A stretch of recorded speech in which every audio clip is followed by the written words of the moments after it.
Hello everybody, I'm Philip Salom and I'm an author. I was a poet, become novelist, and now I'm a sort of a novelist who remembers writing poetry.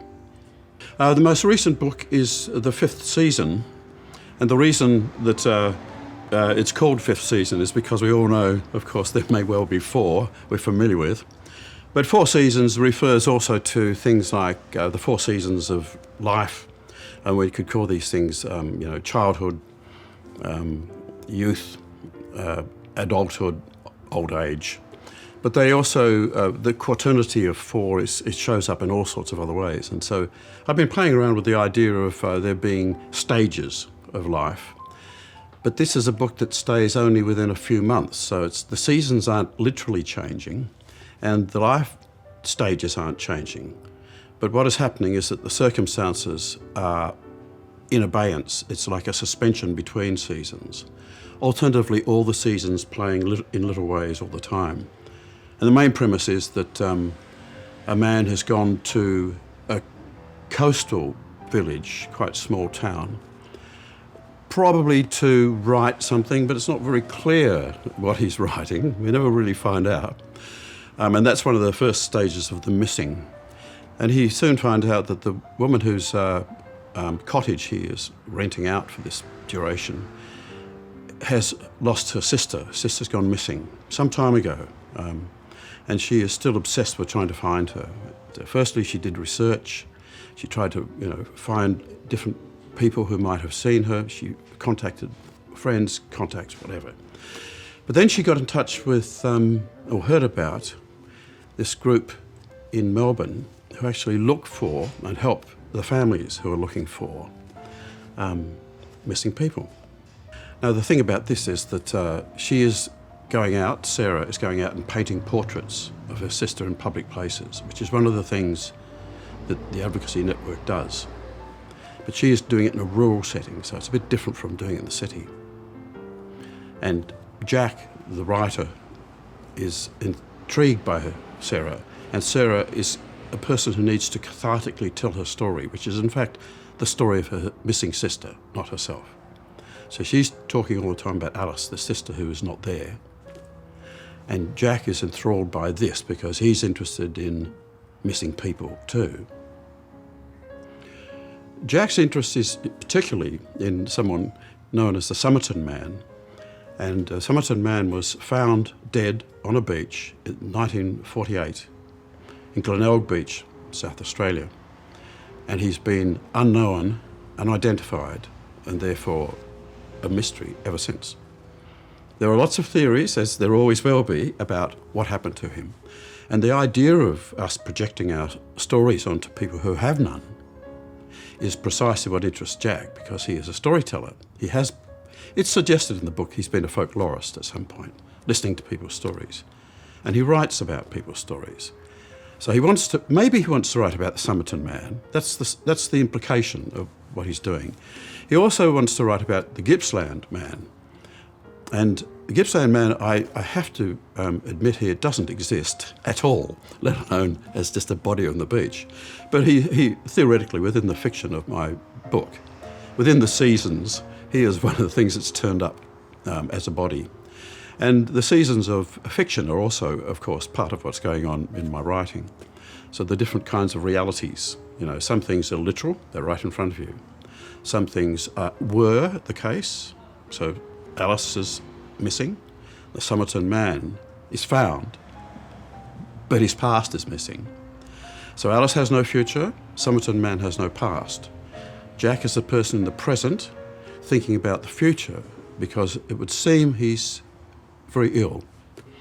So his future is the season that may not arrive. And then around this, of course, is the accumulating story of the actual book you're reading. So as a reader, that's another kind of season you're within. The kind of the imagined world that reading gives us as readers. Based on words, simple as that, but the way we make pictures of it. We're all artists as readers, in the same way that Sarah is. And Sarah's trying to picture her sister Alice for the world, and Jack, well, I don't know about Jack, but I am trying to picture these people for the readers of the world. No, my first book is actually a book of poetry, and that began quite a long time ago. So after my fourth book of poetry, I wrote my first novel. So about every 12 years, I wrote a novel until quite recently. So just recently, I've got a bit crazy with the novels. So I just grabbed them in order. So this Waiting was written a few years ago. Waiting is my third novel, as it turns out. The Returns is my fourth novel, and this is quite recent. It was only 2019. And then the fifth season turns out by sheer serendipity, I wasn't planning this to be my fifth novel. And in the meantime, I've interspersed amongst these novels are the books of poetry. So I've written about 14 books of poetry. The question of why any writer writes is the unanswerable. And I might say it's one of the seasons in this book. It suggests that's a tease. Anyone who reads all the way through to the end will probably find that this is answered in the last few pages. But in effect, it's too hard to say. I can theorise, I can project in the same way I can assume things about why a man might turn up dead on a beach with no identification on his body in the same way. As to why I turn up as a writer from my life, I really don't know. All I can say is one theory might be, one model might be. I was brought up on a farm. It was an isolated farm. I had brothers, but they were much older, they were away at school. And I was pretty much by myself. So when I wasn't at school, primary school, I was by myself. And so I wandered around the farm for hours, days, weeks, then years. I think in that time, not being in the world, even as a child, again, the missing comes up. And I think that my theory is, and it's a fairly involved philosophical one, and psychological, and that is that I think art of all kinds is done to fill in the missing spaces within us, and that we project from our own imaginations back onto an external form, which is the work, the artwork, and for me that's writing. My own imaginings, my own yearnings, my own longings, my own, if you like, searches for what isn't there. And I believe that there's always missing in our lives. We don't know why we're alive.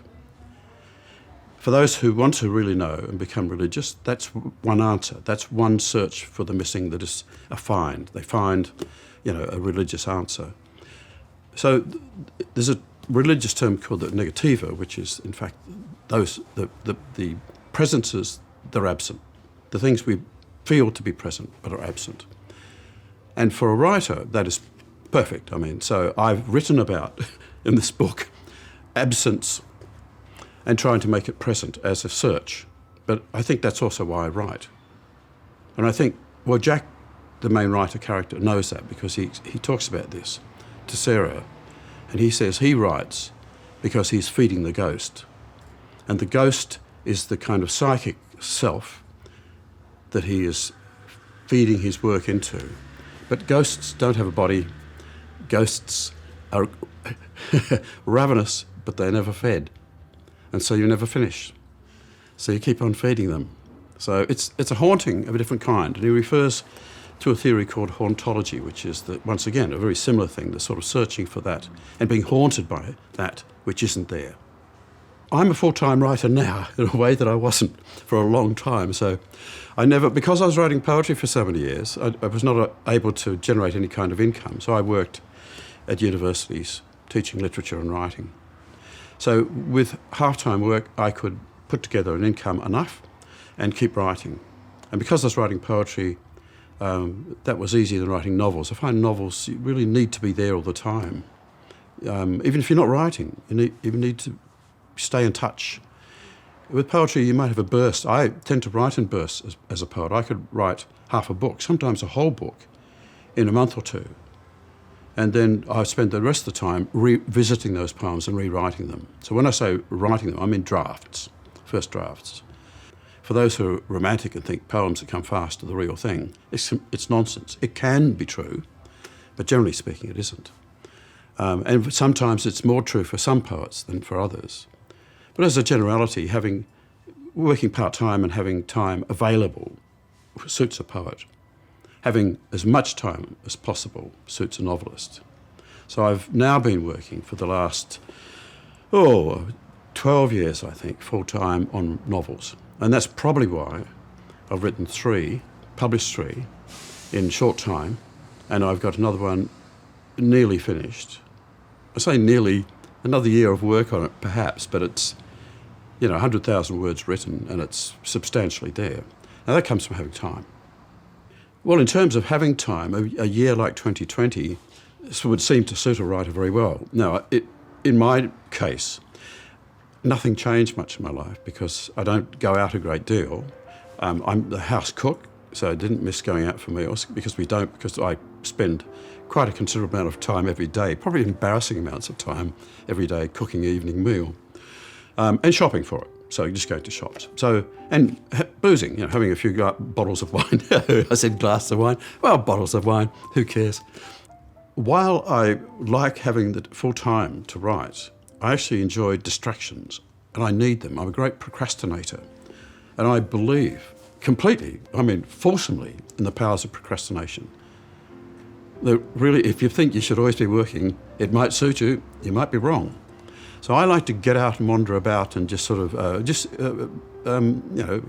intuitively perhaps, or follow up in a sense of following up some desire, go to a gallery, go into town, wander around, go to a pub, have a pint, come home. All those sorts of things that I would do as distractions, I couldn't do. So in 2020, with the lockdown meaning I was able to write all the time, I actually didn't write as much as I thought. So it was truly confounding. I thought, okay, what's the difference? But then I thought, I'm resisting going into my room to write because that's all I could do. The prohibition was the reverse. It was saying you can't go out and just waste time. You can't go out and just muck about. My mind seems to have gone blank with, which books I preferred, or one book I preferred. Firstly, because I tend not to have favourites, but I also have what I call a Buddhist memory, which means I practice non-attachment to things I should remember. And so I've just read, I think, Jenny Offill's book called Weather, which I would say isn't a great book, but it is hilariously stylistically funny. And I was just laughing and reading sections out of it all the time. And she's a complete find. I've also just been reading Elizabeth Strout's Olive Kitteridge books. I've read both of the Olive Kitteridge books, and I think they're terrific too. So these are books I can remember because they're quite eccentric, idiosyncratic books. They're different from my normal reading. Read Shuggie Bain, and I'm not entirely convinced. I think it's a great book with many flaws. One, it's too long. I was working in the country on a cattle research station, and I was clearly intellectually frustrated. I didn't even know I had an intellect. I lived as a country boy doing country jobs, and I never even knew the world of the imagination, the world of thinking. I knew about the world of art, I knew about the world of music, but I never considered I would be involved in it. And I certainly didn't think I'd be involved in writing. But a friend of mine gave me a book, which was The Vivisector by Patrick White. And The Vivisector contains within it a grim, very Patrick White-esque portrait of an artist, a very romanticised but caustic and extreme version of an artist, a man living in Sydney, Hurtle Duffield. I read this book and I thought, I have to leave the country, because I had been doing some painting just on the side, just for fun, because I was working 6 days a week. And I thought this will lead me into perhaps being an artist. People can be artists, real people, contemporary people. And if someone has written about it so enthrallingly, I felt I wanted to try. So I saved up my money. I kept my job for a little while. I left that job. My boss was extremely angry because it was research, and I was seen as not important in terms of working, but important in terms of knowing everything about what he was doing in the research. So it was a sort of brain drain of a minor kind. So I went to the city and became a painter, and I painted for several years. And it was just at the point where I thought I had this worked out. I'd started to develop a style, and all the people I knew were reading lots of books, and someone started, giving me recommendations to read. And I read these books, and I thought, It's happened again. It's not painting.